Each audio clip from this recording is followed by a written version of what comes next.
त्यावेळी असं वाटत होतं की नाही बाबा का फिरायचं एवढं उन्हातानाचं, ते आम्हाला सांगतात ते हे करा ते करा. कन्स्ट्रक्शनमध्ये इम्पॉर्टंट हा बेस असतो. पण ज्यावेळी मी बिझनेस स्टार्ट केला त्याच्यानंतर आम्हाला त्याचं हे इम्पॉर्टंट कळलं की सरांनी आम्हाला एवढं फिरायला सांगितलं, मार्केट सर्वे करायला सांगितला, त्याचा फायदा आम्हाला आज आत्ता झाला आहे. म्हणजे आयबीटमध्ये बिझनेसची सुरुवात, तुम्हाला बिझनेसमध्ये ज्या काही छोट्या मोठ्या गोष्टी लागतात त्याची सगळी सुरुवात आयबीटपासून केली जाते.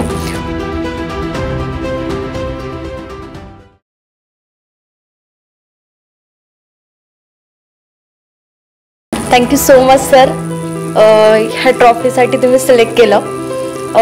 आयबीट कोर्स हा असा आहे की आपला जो बेस असतो कन्स्ट्रक्शनमध्ये इम्पॉर्टंट हा बेस असतो, त्याचं काम हे आयबीट लर्निंग करते.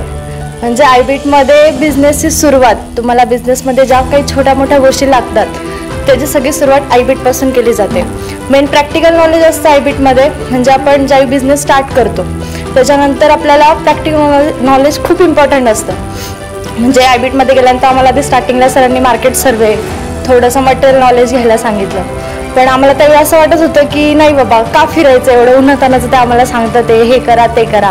पण ज्यावेळी मी बिझनेस स्टार्ट केला त्याच्यानंतर आम्हाला त्याचं हे इम्पॉर्टंट कळलं की सरांनी आम्हाला एवढं फिरायला सांगितलं, मार्केट सर्वे करायला सांगितला, त्याचा फायदा आम्हाला आज आत्ता झाला आहे. की मार्केटमध्ये गेल्यानंतर आम्हाला असं माहीत होतं की हे मटेरियल काय, ते त्याची प्राईस काय, ते सगळं आम्हाला कळालं ते फक्त अमोल सरांमुळेच.